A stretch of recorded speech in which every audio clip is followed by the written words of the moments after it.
राज्यघटनेचे शिल्पकार डॉक्टर बाबासाहेब आंबेडकर, शिक्षणाच्या प्रणेत्या क्रांतीची सावित्रीबाई फुले,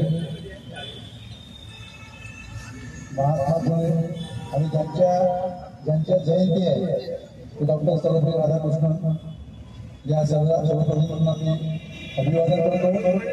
आणि आजच्या आपल्या या भीक मागणी आंदोलन आणि रात्रशाळेबाबत जी शासनाची उदासीनता आहे त्याचा निषेध करण्याकरता आपण या ठिकाणी थोडे नारे देऊया।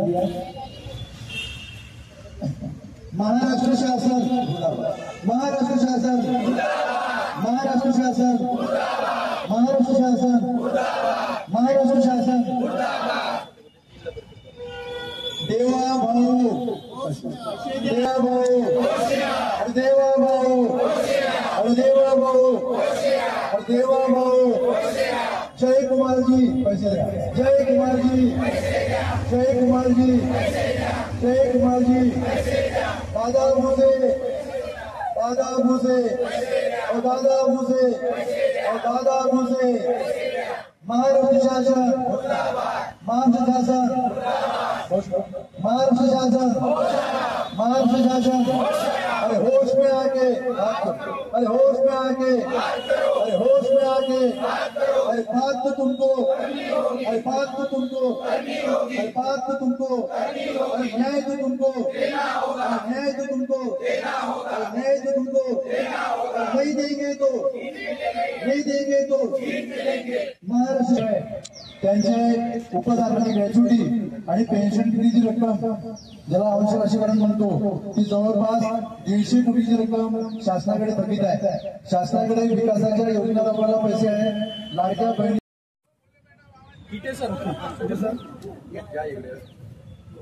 शासन मुर्दाबाद, महाराष्ट्र शासन मुर्दाबाद, महाराष्ट्र शासन मुर्दाबाद।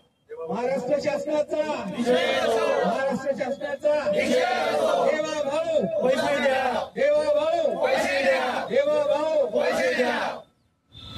ओके, दादाजी भुसे पैसे द्या, दादाजी भुसे पैसे द्या, दादाजी भुसे पैसे द्या।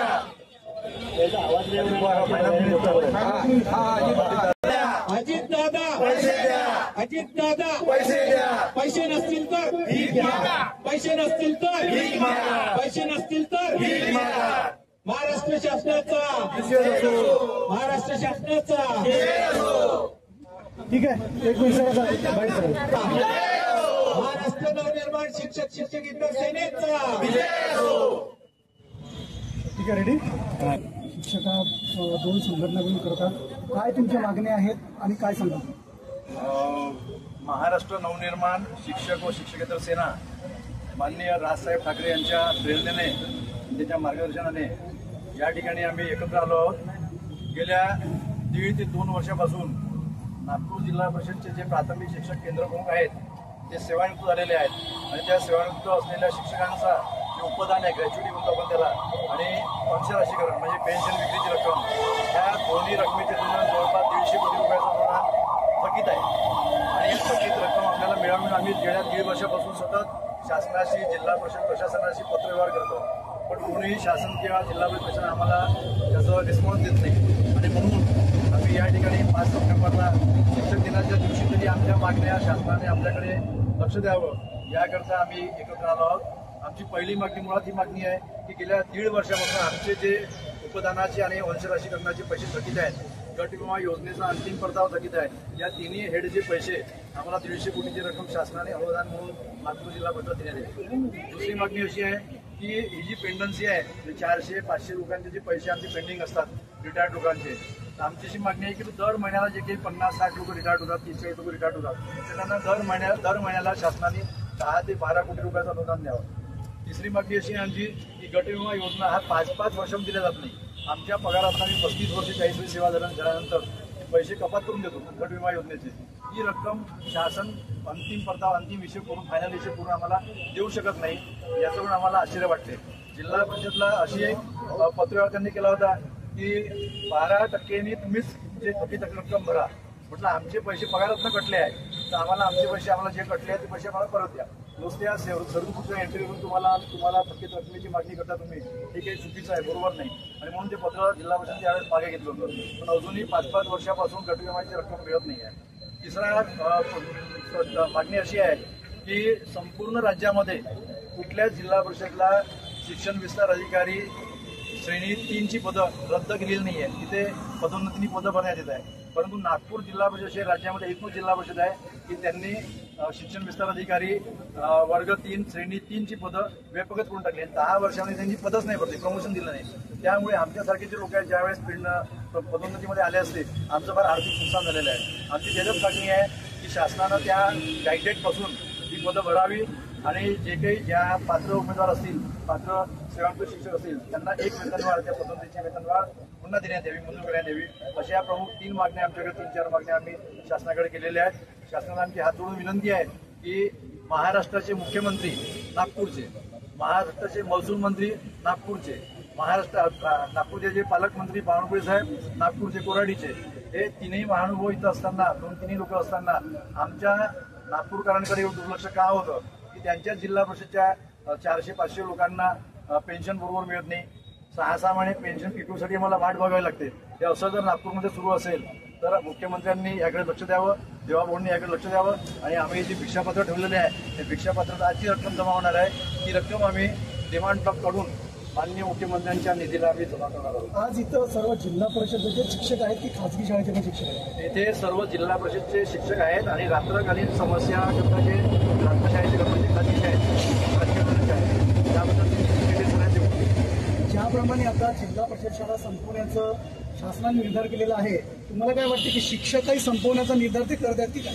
तुम्ही 100% खरं बोलतात. आम्ही आधीपासून शासनाला आरोप करतो की जिल्हा परिषदच्या शाळा आणि खाजगी अनुदान शाळा या 2 शाळा मिळवण्याचं षडयंत्र हे शासनाच्या धोरणामध्ये दिसून येत आहे. तुम्ही बघाल तर सुप्रीम कोर्टपर्यंत आज असा निकाल लागलेला आहे की टेटची परीक्षा पास केली तरच तुम्ही सेवेमध्ये राहाल. जो टेटची परीक्षा पास करणार नाही तो एक तर राजीनामा देईल किंवा त्याला नोकरीवरून काढण्यात येईल. म्हणजे हा किती मोठा शासनाने केलेला प्लॅन आहे की त्यामध्ये जिल्हा परिषदेचे शिक्षक आणि खाजगी शाळेचे शिक्षक हे नोकरीवरच राहणार नाही. ज्यांच्या सेवेला 5 वर्ष बाकी आहे फक्त त्यांनाच फक्त त्यातून सूट मिळणार आहे. आणि जे सेवेत आहे बाकीचे त्यांना प्रमोशन बी घ्यायचं असेल तर टेटची परीक्षा पास केली पाहिजे. असे अनेक निरनिराळे मार्ग अवलंबून, जसं जिल्हा परिषद शाळेला 20च्या आतमध्ये पटसंख्या असेल तर शाळा बंद, त्या गरीबाच्या पोरांनी, त्या गावातल्या पोरांनी शिकायचं कुठे, हा प्रश्न मोठा निर्माण झालेला आहे. तुमच्या बोलण्यामधून एक लक्षात आलं की तुमच्या पगारामधून जी कपात झालेली रक्कम आहे ते सुद्धा तुम्हाला मिळालेली नाही. तर तुम्हाला काय वाटतं की तुमचा आरोप असा पण आहे, असू शकतो काय की त्याच रकमेतून लाडक्या बहिणींना पैसे दिले गेले आहेत? हा आरोप आमचा 100% आहे. कारण की तुम्ही लाडक्या बहिणींना दरमहा बिलकुल हिमाने ज्याच्यामध्ये बोगसही लाडक्या बहिणी असतील त्यांना तुम्ही पैसा वाढून दिला आहे. आणि विद्यार्थ्यांनी स्कॉलरशिपला पैसा नाही आहे. उपस्थिती भत्ता 1 रुपया दिला जातो आमच्या जिल्हा परिषद शाळेला बीपीएलच्या मुलींना, तो सुद्धा द्यायला शासनाकडून पैसे नाही आहे. ती सुद्धा रक्कम मिळाली नाही. 1 रुपया दररोजचा. वर्षाच्या एका मुलीला 220 रुपये वगैरे काहीतरी मिळतात. ते 220 रुपयाची रक्कम द्यायला पैसे नाही आहे. तुम्ही बोलले की 3ही दिग्गज नागपूरचेच आहेत. बीजेपी सरकारला 10 वर्ष पूर्ण झाले आहे. या प्रसंगी कार्यक्रमामध्ये नितीन गडकरी साहेबांनी म्हटलेलं आहे की पैशाला काही कमी नाही. त्यांनी स्पष्ट सांगितलेलं आहे की माझ्याकडे पैशाला कमी नाही, तरी सुद्धा शिक्षकांचे पैसे मिळत नाही. तर गडकरी साहेबांच्या वक्तव्यात स्पेशली काय सांगतात? नाही, या बाबतीत ते केंद्राचे मंत्री आहेत, केंद्रीय मंत्री आहेत, त्यामुळे त्यांच्या बाबतीत बोलणं योग्य होणार नाही. कारण का आमचा सगळा पत्रव्यवहार किंवा जे काही आम्ही हे करतोय, आंदोलन करतोय, हे महाराष्ट्र शासनाच्या विरोधात आहे. तरी पण एक असं म्हणेल की बाबा गडकरी साहेबांनी जे रोड वगैरे बांधलेले आहेत त्यातून जो टोल येतो तो टोलचा पैसा तुम्ही महाराष्ट्र शासनाला द्यावा, जे काही वाटा असेल महाराष्ट्र शासनाचा, आणि त्या पैशातून आमची देणी भागवावी. पण त्यांनी पुढाकार घ्यावा की नाही? ते पुढाकार घ्यायलाच पाहिजे, कारण ते पण नागपूरचे आहे. ते पण नागपूरकरांवर एवढा अन्याय होतो आहे की साधं तुम्ही रिटायर्ड झालेल्या लोकांना पेन्शन देऊ शकत नाही किंवा त्यांच्या पेन्शनचे पैसे देऊ शकत नाही वेळेवर.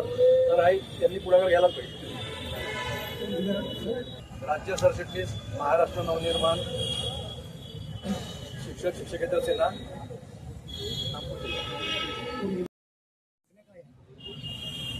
नमस्कार, जय महाराष्ट्र. मी नितीन किटे, महाराष्ट्र नवनिर्माण शिक्षक शिक्षकेतर सेना च्या उपाध्यक्ष. आमचा राज्यातील रात्रशाळांच्या विषयाचा हा गंभीर प्रश्न आहे.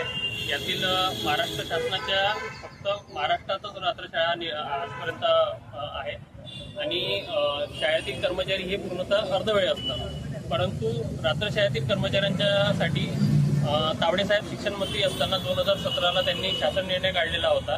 त्याच्या अनुषंगाने रात्रशाळेतील अर्धवेळ कर्मचारी ही वाढीव कारभारानुसार त्यांना पूर्ण वेळचं बेनिफिट्स आणि वेतन श्रेणी देण्याची त्यांनी निर्गमित केलेली होती. परंतु कालांतराने 2020 पर्यंत आम्ही बहुतांशी लोकांना त्याचा फायदा झालेला नाही कर्मचाऱ्यांना. त्याच्यामुळे आम्ही पिटिशन फाईल केली होती नागपूर खंडपीठात. गेल्या 7 वर्षापासून नागपूर खंडपीठात पिटिशन चालू असताना वारंवार न्यायालयाद्वारे त्यांना राज्य शासनाला उत्तर मागितले जाते की या शासन निर्णयाच्या अनुषंगाने रात्रशाळेतील अर्धवेळ मुख्याध्यापक शिक्षक आणि शिक्षकेतर कर्मचाऱ्यांना पूर्ण वेळचे लाभ आणि वेतन का बरं दिले जात नाही. परंतु यामध्ये 7 वर्ष होऊनही शासनाकडनं टाळाटाळ करण्यातून उत्तरच सादर केलं गेलेलं नाही. आणि मधल्या काळात मागील 2 वर्षापासून मंत्रालयातील एका डेस्क ऑफिसरनी राज्यभरातील रात्रशाळेतील काही कर्मचाऱ्यांना आर्थिक देवाणघेवाण करून पूर्ण वेळची मान्यता आणि वेतन श्रेणी सुद्धा दिलेली आहे आणि त्यांचे वेतन सुद्धा सुरळीत चालू आहे. परंतु नागपूर आणि इतर विभागातील कर्मचाऱ्यांना त्याचं बेनिफिट कुठल्याही प्रकारे दिलं गेलेलं नाही. हा मुद्दा आम्ही मान्य उच्च न्यायालयात मांडलेला आहे. त्यानंतर जसं शालार्थ घोटाळा ओपन झालेला आहे त्या पद्धतीने आम्ही त्याची FIR सुद्धा रात्रशाळेच्या कर्मचाऱ्यांच्या बाबतीत ती FIR आम्ही टाकलेली आहे की यांनी आम्हाला आर्थिक मागणी केलेली होती. त्या अनुषंगाने आम्ही निकष पूर्ण न करू शकल्यामुळे आम्हाला त्यांनी मान्यता दिलेल्या नाही. रात्रकालीन शाळेमध्ये विद्यार्थी कोणते असतात? रात्रशाळेचा कन्सेप्ट हा आहे की याच्यात जे दिवसाला काम करणारे असतात, मोलमजूर असतात किंवा इतर वर्गातले घटक असतात, ते लहान वयातील 14 वर्षापासून तर 75 वर्षापर्यंतचे, हा घटक जर शिक्षणापासून वंचित राहिलेला असेल तर तो घटक रात्रशाळेत रेग्युलर शिक्षण आपलं पूर्ण करू शकतो. अशी किती संख्या आहे विद्यार्थ्यांची? विद्यार्थ्यांची संख्या ऑल ओव्हर महाराष्ट्रात 30 ते 35 हजाराच्या वर जातो आणि दरवेळेला साधारण 5,500च्या वर विद्यार्थी हे माध्यमिक परीक्षेला आणि उच्च माध्यमिक परीक्षेला बसत असतात. वारंवार पत्रव्यवहार करून सुद्धा तुमच्या समस्या दूर होत नाही आहेत, तर तुमच्या नंतरचं पाऊल काय राहणार? पाऊल आता साधारण आमचं हेच आहे की आज आम्ही धरणे आंदोलन जे बसलो आहोत त्याच्यामध्ये आम्ही काळ्या फितीला शिक्षक दिनाला त्याचा निषेध करतोय. त्या अनुषंगाने तसे आम्ही पत्र मंत्रालयातील अधिकाऱ्यांना माननीय जिल्हाधिकाऱ्यांच्या मार्फत मुख्यमंत्र्यांना पाठवलेले आहे आणि आजच आम्हाला 12 वाजताच्या वेळेला माननीय उपसचिव शिक्षण विभाग यांचं फोनवर संभाषण झालं. त्यांनी सांगितलं की तुम्ही तुमचे आंदोलन मागे घ्या. आम्ही त्यांना सांगितलं की तुम्ही आम्हाला बैठकीबाबत पत्र द्या, त्याच्या अनुषंगानेच आम्ही आमचे धरणे आंदोलन मागे घेऊ. त्यांनी आम्हाला आता एक पत्र पाठवलेलं आहे. येत्या 12